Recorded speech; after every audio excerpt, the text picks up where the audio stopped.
అక్కడి ప్రాంతం చాలా నిశ్శబ్దంగా ఉంటుంది.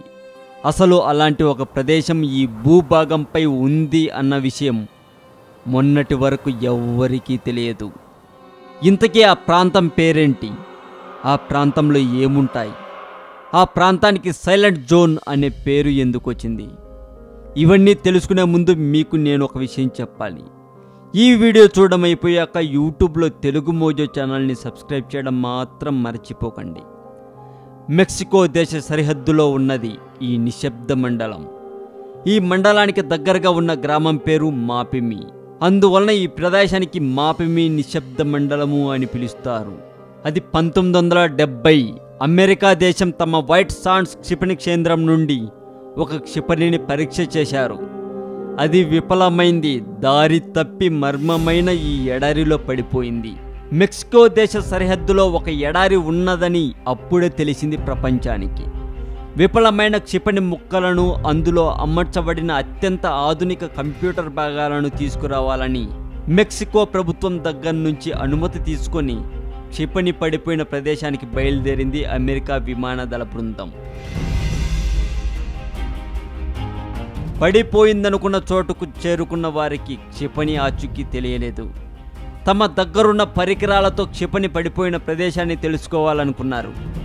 వారి దగ్గరున్న పరికరాలు పనిచేయలేదు.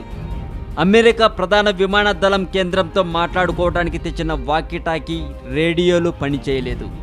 కొంత ప్రయత్నం తర్వాత ఆ ప్రదేశంలో ఆ పరికరాలు పనిచేయవని తెలుసుకున్నారు.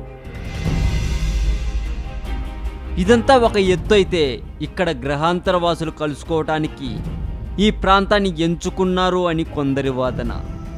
ఇక్కడ ఆకాశం నుండి వింత వింత వస్తువులు, రాళ్ళు పడతాయని కూడా చెప్పుకుంటూ ఉంటారు.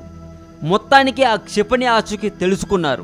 క్షిపణి పడిన ప్రాంతం చుట్టూ రక్షణ కంచె వేసి అక్కడ కాపలా కోసం ఎడారిలో కనిపించిన ఒక మనిషిని ఏర్పాటు చేశారు అమెరికా విమానదళ బృందం వారు.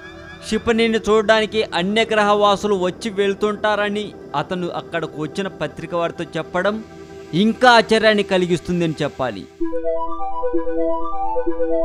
అంతకి ముందు పత్రిక వాళ్ళకి ఆ క్షిపణి పడి ఉన్న ప్లేస్ తెలియక తిరుగుతూ ఉండగా ఎవరో కొందరు వింత మనసులు వచ్చి ఆ క్షిపణి ఉన్న ప్రదేశాన్ని చూపించారని ఒక వార్తాపత్రికలో వాళ్ళే స్వయంగా వ్రాశారు. ఇదంతా ఏమిటి? ఇదంతా సైన్స్ కూడా అంతు చిక్కని రహస్యం అని చెప్పాలి. ఈ వీడియో మీకు నచ్చినట్లయితే లైక్ చేయండి, షేర్ చేయండి. ఈ వీడియో మీద మీ కామెంట్ కూడా పోస్ట్ చేయవచ్చు.